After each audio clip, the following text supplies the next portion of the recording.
Ya comenzó Agustín Sancho Cubrero en acción, con ideas y visión. Si prefieres solo escuchar, en podcast te puedes quedar. En cada rincón del ciberespacio siempre encontrarás su abrazo. Suscríbete sin dudar, no cuesta nada soñar en YouTube o en tu aplicación. Gratis siempre es la opción.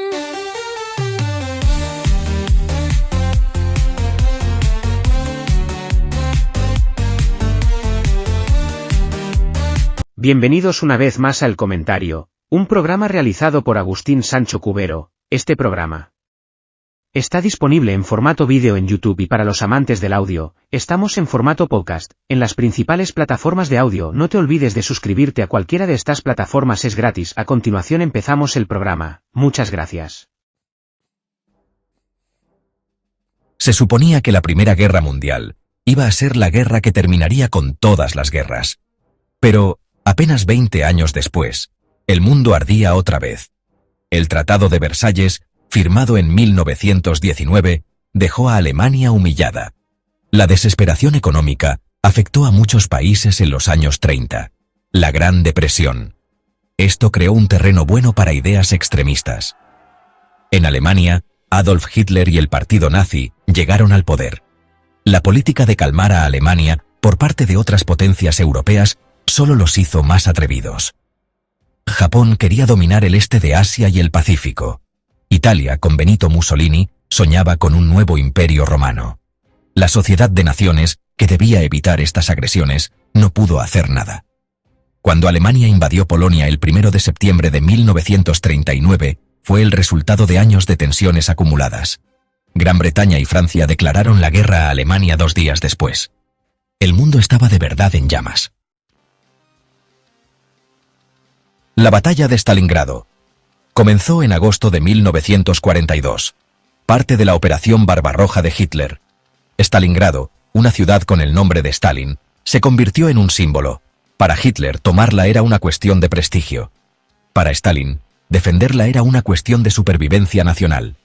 El sexto ejército alemán, al mando del general Paulus, avanzó sobre la ciudad. La Luftwaffe bombardeó Stalingrado sin parar.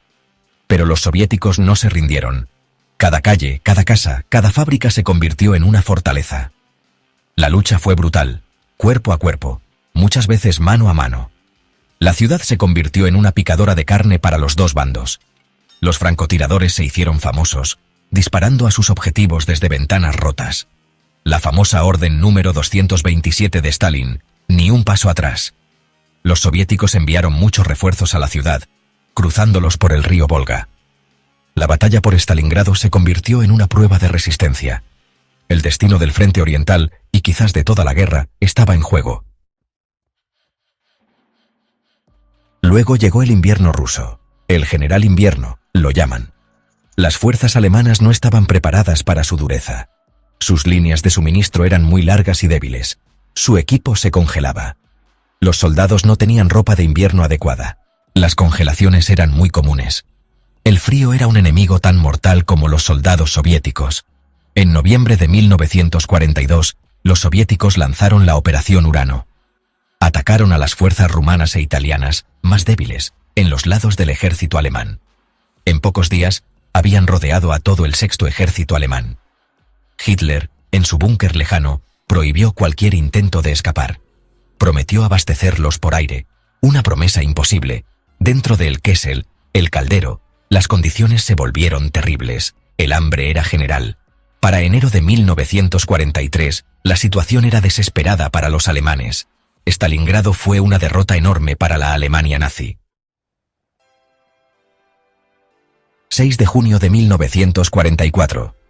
El día de la Operación Overlord. La invasión por mar más grande de la historia. Las fuerzas aliadas desembarcaron en las playas de Normandía, en el norte de Francia. El objetivo, liberar Europa occidental de la ocupación nazi. El general Dwight D. Eisenhower, el comandante supremo aliado, conocía los riesgos. El tiempo era incierto. Las defensas alemanas el muro atlántico, eran muy fuertes. 5 playas principales de desembarco: Utah, Omaha, Gold, Juno y Sword. Tropas americanas, británicas y canadienses lideraron el ataque. La playa de Omaha fue especialmente sangrienta para las fuerzas americanas. Las primeras oleadas sufrieron bajas terribles. La magnitud de la operación era impresionante. Más de 5.000 barcos, 11.000 aviones, 156.000 soldados aliados desembarcaron ese primer día. El día D fue un triunfo de planificación, valentía y pura determinación. Asegurar las playas el día D fue una cosa. Salir de allí fue otra. El paisaje de Normandía era un terreno difícil para los atacantes. Los setos, conocidos como bocage, ofrecían una cobertura excelente para los defensores alemanes. Cada campo tuvo que ser tomado, uno por uno. El avance fue lento, costoso y muy frustrante para las tropas aliadas. Los alemanes, aunque eran menos, lucharon con terquedad. La ciudad de Caen se convirtió en un gran obstáculo. La batalla por Caen duró más de un mes. El retraso en tomar Caen frenó mucho el avance aliado. Los aliados tenían una superioridad aérea enorme. Los cazabombarderos atacaban tanques alemanes, columnas de suministros y grupos de tropas. La lucha en Normandía se convirtió en una batalla de desgaste. Finalmente, las fuerzas americanas lanzaron la Operación Cobra a finales de julio de 1944. La batalla de Normandía terminó finalmente a finales de agosto. El camino a París y finalmente a Berlín estaba abierto. La batalla de Midway se luchó en junio de 1942, solo 6 meses después del terrible ataque a Pearl Harbor. La flota del Pacífico de Estados Unidos todavía estaba recuperándose. Japón quería terminar el trabajo. Su plan: atraer a los portaaviones americanos que quedaban a una trampa. Querían tomar el atolón de Midway, una base aérea estratégica de Estados Unidos. El almirante Yamamoto Isoroku mandaba la flota japonesa. Los americanos tenían una ventaja clave: información. Los descifradores de códigos de Estados Unidos habían roto en parte los códigos navales japoneses. El almirante Chester Nimitz preparó su propia trampa. Solo tenía 3 portaaviones disponibles contra los 4 de Japón. La batalla empezó con ataques aéreos japoneses sobre la isla de Midway. Los aviones americanos contraatacaron. Los primeros ataques de bombarderos torpederos de Estados Unidos fueron un desastre. Luego, en unos 6 minutos todo cambió. Midway fue decisiva. La campaña del norte de África. Durante 2 años, las fuerzas de la Commonwealth británica lucharon contra tropas alemanas e italianas. El premio Egipto, el Canal de Suez y el acceso al petróleo de Oriente Medio. El mariscal de campo Erwin Rommel, el zorro del desierto, lideraba el Afrika Korps alemán. Sus éxitos habían hecho retroceder a los británicos hasta el interior de Egipto. A mediados de 1942, la situación parecía muy mala para los aliados. Rommel estaba listo para atacar Alejandría y El Cairo. El 8º ejército británico, ahora al mando del general Bernard Montgomery, se defendió en el Alamein. Esta era una posición defensiva fuerte. Montgomery preparó sus fuerzas con mucho cuidado. La segunda batalla del Alamein empezó el 23 de octubre de 1942. Comenzó con un bombardeo de artillería enorme. Luego, la infantería avanzó, abriendo caminos entre los campos de minas para los tanques. La lucha fue intensa, de desgaste. Las fuerzas de Rommel lucharon con fuerza. Después de casi 2 semanas de lucha brutal, Montgomery lanzó la Operación Supercharge. Rommel tuvo que retirarse. El Alamein fue un punto de inflexión importante. La primavera de 1945. El régimen nazi se estaba hundiendo. Los ejércitos aliados se acercaban por el oeste y el este. El ejército rojo llegó a las afueras de Berlín. Esta iba a ser la última y terrible batalla en Europa.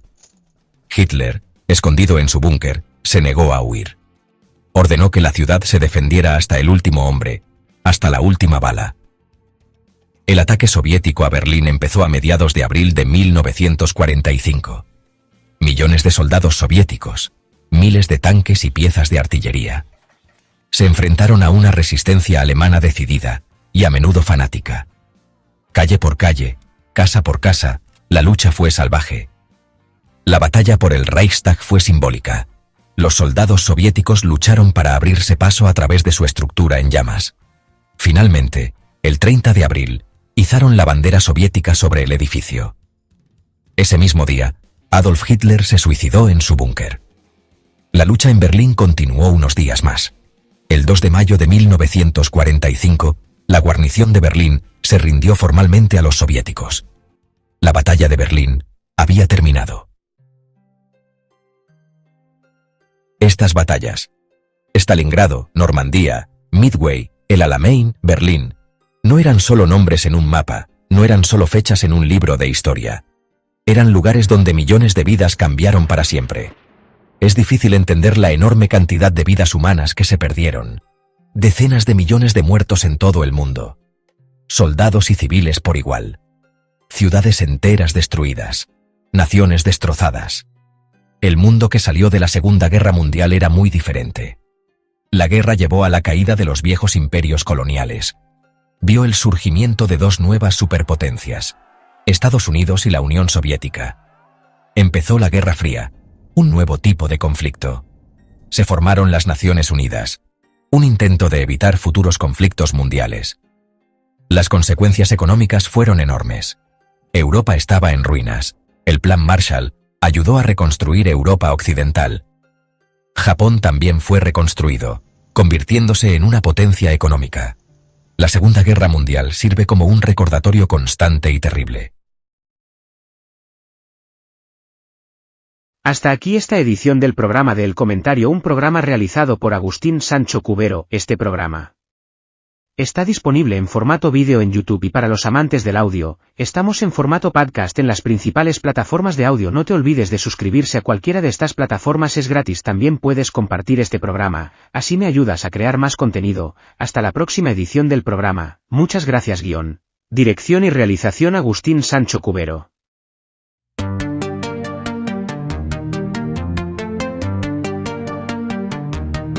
En la pantalla aparece el comentario ya comenzó. Agustín Sancho cubre